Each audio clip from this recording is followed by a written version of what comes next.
है, तो लोगों ने सोचा कि थोड़ा मिला करके और गाँव के पेयजल की स्थिति देखा जाए।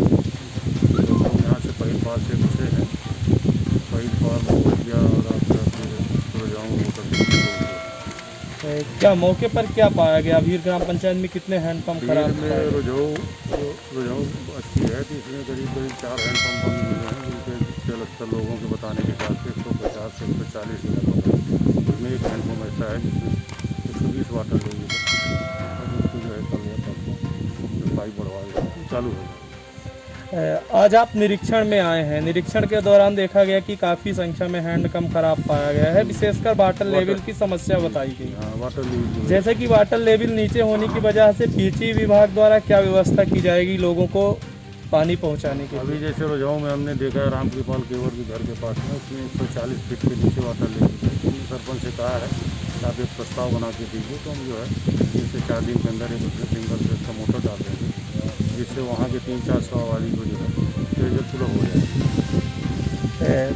इसके पहले अभी आप गोगवान मंदिर प्रांगण भीर में बैठे हुए हैं। इसके पहले मेरे चैनल के द्वारा प्रमुखता से खबर दिखाई गई थी मंदिर में पानी की समस्या को लेकर। आज यहाँ पे आप आए हैं, आप दर्शन भी किए, इसके बाद यहीं पे आप बैठ के निरीक्षण कर रहे हैं।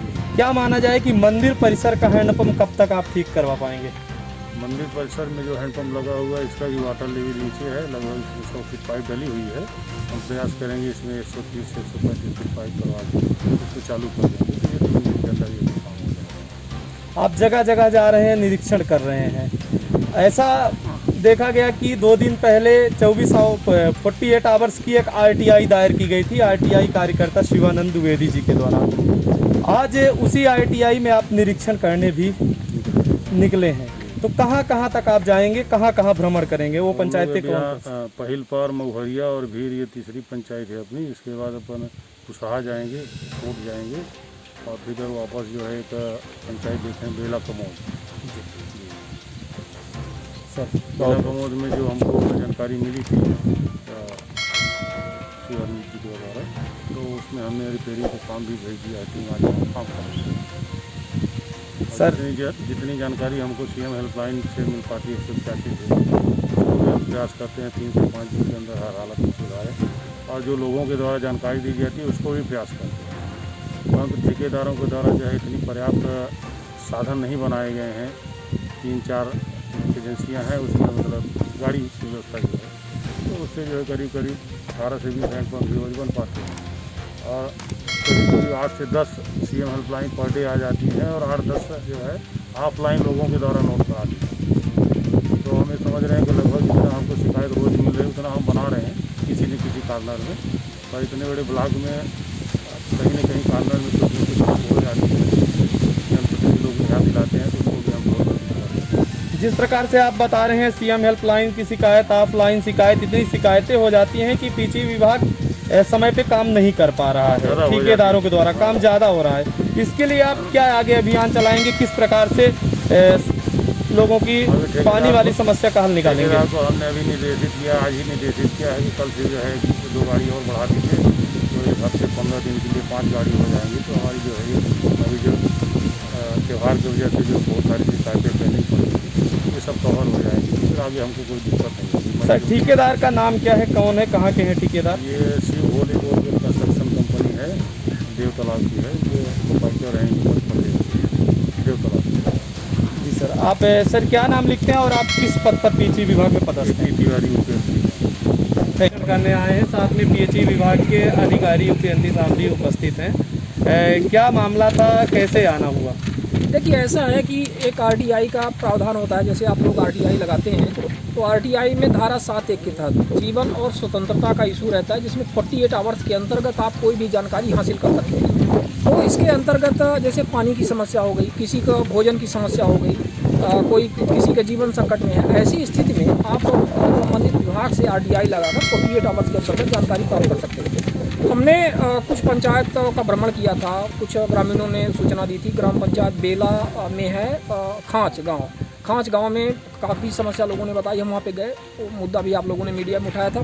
तो इसके बाद हमें लगा कि नई गढ़ी क्षेत्र में जानकारी लेनी चाहिए कि भाई क्या स्थितियाँ हैं। कई सारे ग्रामों के फिर लोग संपर्क करने लगे हमसे, लगभग 1 दर्जन ग्रामों के लोग। तो हमने एक आरटीआई लगाई, 5 तारीख को हमने आरटीआई लगाई थी। 5 अप्रैल को इसी आज तीसरा दिन है। और उस RTI में हमें मतलब हमने ये जानकारी मांगी थी कि वो जो संबंधित ग्राम पंचायतें हैं उन ग्राम पंचायतों में जो जल संकट है उसका हम निरीक्षण करना चाह रहे हैं। तो हमने एक रफ डाटा इनको उपलब्ध करवाया। इन्होंने मुझे पत्र जारी किया, समय सीमा पर इन्होंने पत्र जारी किया। अधीक्षण यंत्री कार्यालय PHE विभाग में मैंने RTI लगाई थी, वहाँ से पत्र धारा 6(3) के तहत मऊगंज के कार्यपालन यंत्री को अंतरित हुआ। मऊगंज के कार्यपालन यंत्री ने संबंधित SDO त्योथर को उन्होंने अंतरित किया और वहाँ से मुझे ये पत्र प्राप्त हुआ है। इन्होंने बताया कि आज सर्वे करना है और हम टीम के साथ सर्वे करने के लिए आए। आज आप ग्राम पंचायत भीर में वर्तमान में मौके स्थल पर उपस्थित हैं। यहाँ पे क्या स्थिति देखी गई, कितने नल खराब पाए गए? हमें लगता है कि ग्राम पंचायत भीर में काफ़ी समस्या है। पहले तो हमें आइडिया नहीं था उतना क्योंकि कम इन्फॉर्मेशन थी, लेकिन जब यहाँ मौके पर आए तो हम जब देखे, मतलब क्षेत्र में तमाम हमने भ्रमण किया और लोगों से संपर्क किया, आप लोग भी आ गए और हमने ये देखा कि यहाँ पे कई नलकूप, दर्जनों नलकूप खराब है और उसको यहाँ पे सूची विधिवत बनवाई हुई है। सरपंच भी यहाँ पे मौजूद थे, ग्राम पंचायत के सरपंच आ गए थे। अच्छी बात है, उन्होंने अपनी जानकारी अलग से दी और इसके साथ वो सारे डिटेल्स यहाँ पे नोट हुए हैं और लग रहा है कि ग्राम पंचायत भीर में काफ़ी पानी की समस्या समझ जो जानकारी नोट की गई है, लोगों को पानी की समस्या है, उसमें कब तक सुधार कार्य हो पाएगा? हम तो ये चाहते हैं कि अब यहाँ पे आपके SDO साहब हैं त्योथर के, ये AP तिवारी जी, तो AP तिवारी जी से हम मांग करेंगे कि वो जितने भी सूची आप बना रहे हैं तो कल युद्ध स्तर पर लग करके सारे रिसोर्सेज जितने भी आपके पास है मैक्सिमम कल से परसों तक आप ये सब नलकूप आप दुरुस्त करवा दीजिए। जिस प्रकार से 48 आवर्स की RTI में आप यहाँ तक जांच करने आए हैं, उसी प्रकार से क्या 48 आवर्स में लोगों को पानी आप दिलवा पाएंगे? बिल्कुल हम यही प्रयास करेंगे कि 48 आवर्स में इसका निराकरण हो जाए, क्योंकि RTI का औचित्य भी यही होता है। जब आप जीवन और स्वतंत्रता की आप बात करते हैं, जल संकट, जीवन संकट की बात करते हैं, तो आप ये चाहते हैं कि पानी की समस्या का समाधान तत्काल हो जाए और यही प्रावधान होता है। इनफैक्ट PHE विभाग में भी नलकूप सुधारने का 48 घंटे के अंदर का प्रावधान होता है कि 48 घंटे के अंदर नलकूप शिकायत जाने के बाद सुधार दिया जाएगा। आप जैसे कि पता है, आप मंदिर में अपना जीवन व्यतीत करते हैं, मंदिर में रहते हैं, इसके बाद आप आज एक मंदिर प्रांगण में उपस्थित हैं और मंदिर प्रांगण का नल खराब है, तो मंदिर प्रांगण के नल के लिए आप क्या कहेंगी, कब तक सुधार? मंदिर प्रांगण में नल खराब है, बिल्कुल सही बात है। हम यहाँ पर आए तो हमने देखा कि इसमें लगभग 10 पाइप पड़ी हुई है। जल स्तर भीर में ये देखा जा रहा है कि जल स्तर थोड़ा सा डाउन है। ये बात सही है कि जल स्तर डाउन है, मतलब हर जगह तो डाउन नहीं है लेकिन इस जगह तो डाउन है।